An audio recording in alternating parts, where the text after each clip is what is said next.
Support for this podcast comes from the Central Valley Journalism Collaborative, connecting communities with the resources, infrastructure, and networks to ensure a vibrant local free press. From KVPR in Fresno, this is Central Valley Daily. It's Election Day, Tuesday, November 4th. I'm Elizabeth Arkalian. A Valley school district has seen a major improvement in student performance. Over the last decade, students in Sanger Unified have actually outperformed their peers across the state on the statewide assessment. Coming up, we'll learn about what's behind the success, but first, these headlines. Federal election monitors will be on hand in Fresno and Kern counties as voters head to the polls today to weigh in on Proposition 50.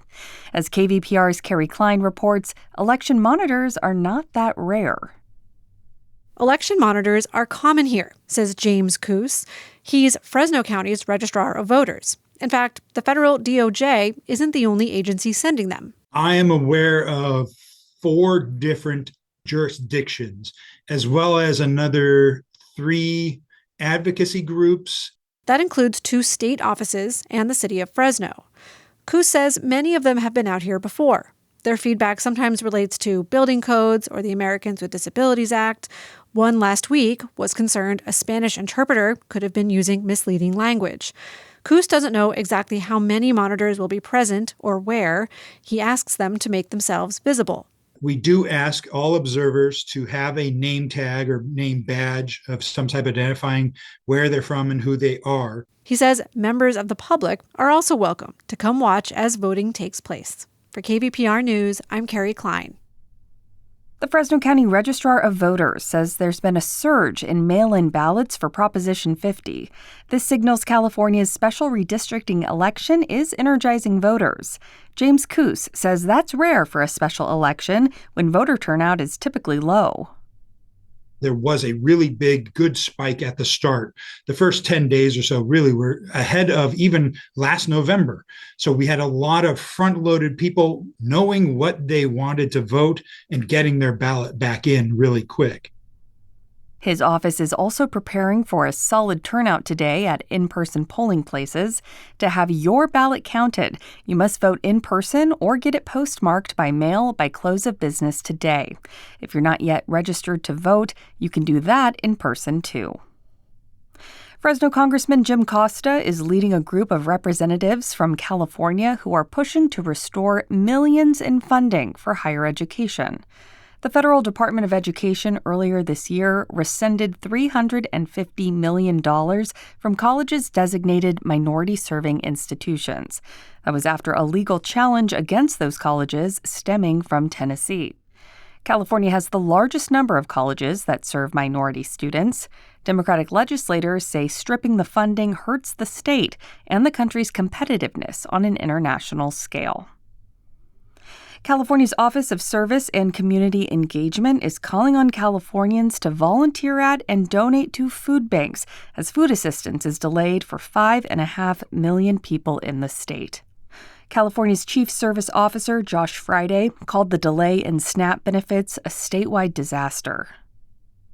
The surge is real. The strain on our communities is real. And it's why we're stepping up. It's why the governor deployed the National Guard and the California Service Corps.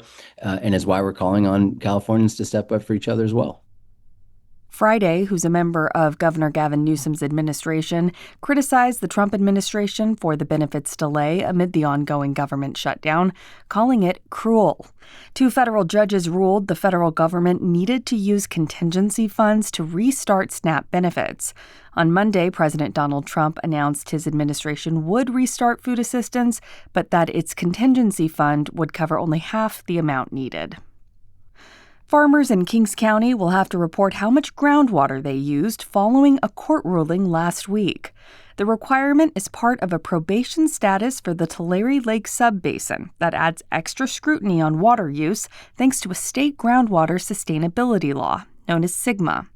The Kings County Farm Bureau has sued the state to prevent these reporting requirements and added fees, but the 5th District Court of Appeals tossed out a ruling that blocked those requirements. Farmers will have to report their water use from between last July and this past September. you start your day with Central Valley Daily and are looking for a companion program in the afternoon, there's All Things Considered. Hi, I'm Sarith Hawk. Each weekday afternoon, I'm on KVPR's broadcast, bringing you the day's local and national news. Join me for All Things Considered, weekdays from 3:30 to 6 on KVPR. You can also stream us online at kvpr.org, through your smart speaker, and on the KVPR app. And now to our main story. The COVID-19 pandemic interrupted a lot of things, and perhaps most notable was K-12 education. Teachers and parents alike have struggled to find creative ways to re-engage students, boost test scores, and keep kids on track for college and careers. And while many are still fighting to restore the progress, one rural school district in Fresno County is setting a new standard. Sanger Unified, once a struggling school district, now has students beating statewide averages when it comes to English and math proficiency. And this is pretty staggering when you learn that the district was one of the lowest performing in the state not that long ago. Lasherica Thornton covers education in the Central Valley for our news partner EdSource, and she visited some classrooms in Sanger Unified to see what this district is doing differently. She joins me now and starts by giving us a little history on the district. We actually have to go back to 20 years ago. In the early 2000s, Sanger Unified students ranked at the bottom of the academic performance system that measured student proficiency statewide. So, literally, they had a 250 score with the 850 target. That kind of tells you how bad it was, right? So the district and most of its schools at that time were classified by the state as needing improvement.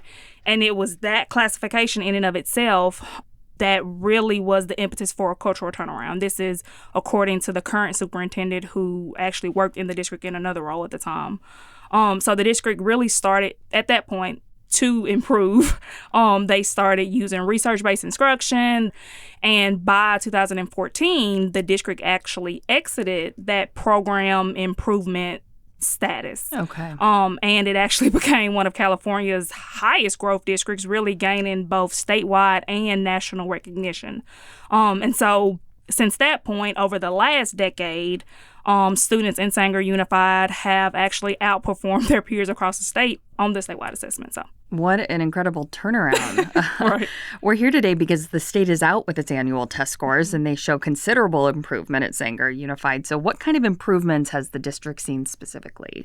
Absolutely. So this most recent year, about 53%, which is most of the district students, they were either proficient or advanced in English compared to nearly 49% of students statewide.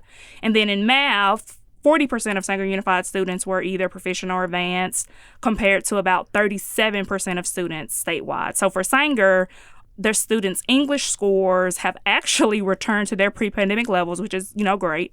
And then math scores are only off by less than 3 percentage points from reaching that pre-pandemic level. So, wow. So outperforming the state average and getting back to pre-pandemic levels. Okay. So what's behind the shift? Has the district updated its teaching methods in any way? So according to district leaders, one call it an update, I guess, but they actually point to the same actions that brought the district out of improvement status in the early 2000s as being used to really respond to learning loss caused by the pandemic this time around. So those two things being what they consider effective instruction that they've established by teachers, by administrators, as well as those weekly professional learning communities. So when I say effective instruction, the district has actually identified things that it expects from its schools, its classes, all of its educators. And so for what they say is effective instruction, they want students engaged and talking in classes. They want them talking through problems. They want them justifying their answers. They want teachers connecting with students through things that relates to students. So like a fast food activity that their students can relate to. They also want, they call it balanced instruction. So making sure that no matter the subject, their students are writing and learning in that way. So those are some of the things. And then I'll kind of briefly talk about as well, educators working together and learning from each other. Like I said, that was a key thing. And so in those professional learning communities, they're really asking and answering hard questions every week. So What do our students need to learn? How do educators evaluate if they're learning it? And looking at that data, who is understanding it and who isn't?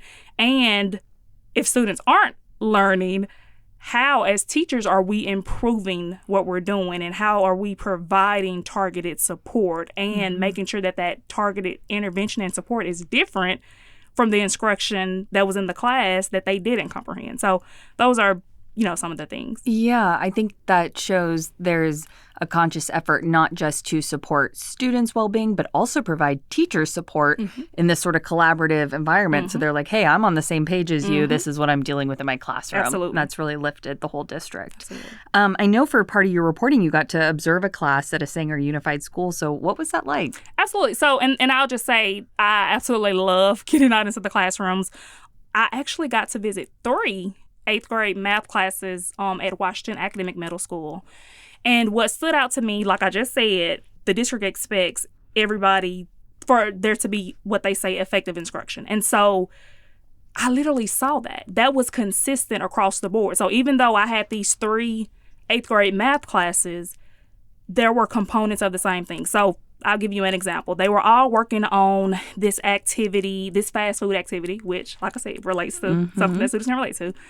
But one teacher, her way to engage students was, you're getting in these pairs and you're going to talk one-on-one to each other and explain why this was your answer. Explain it that way. Whereas you had another teacher, her way of engaging her students was in group activities where they're having to talk through things. And specifically in that class, kind of what I saw was, when this is kind of somewhat different as well from other classrooms that I visited, is like they were going through something and the student said something that was obviously wrong.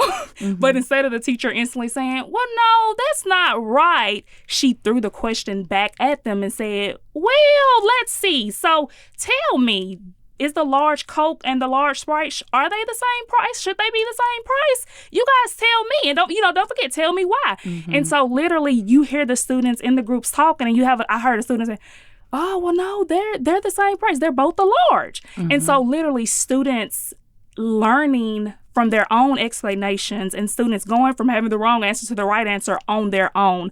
That's something that I got to see in those classrooms.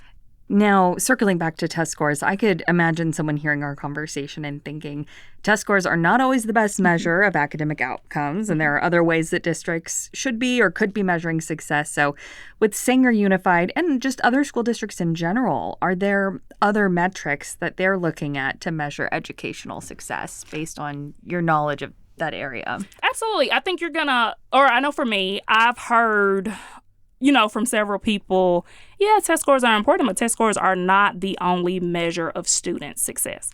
Everybody's saying that, including Sanger Unified.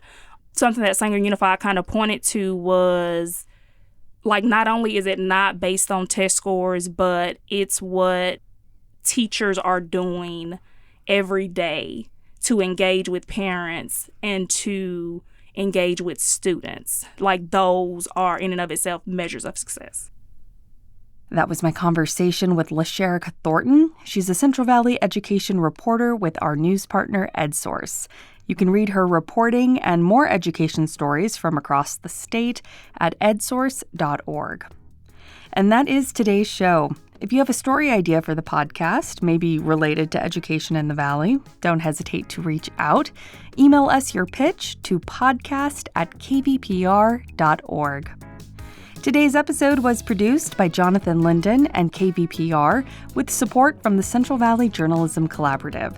I'm Elizabeth Arkalian. You can find the latest local news anytime at kvpr.org.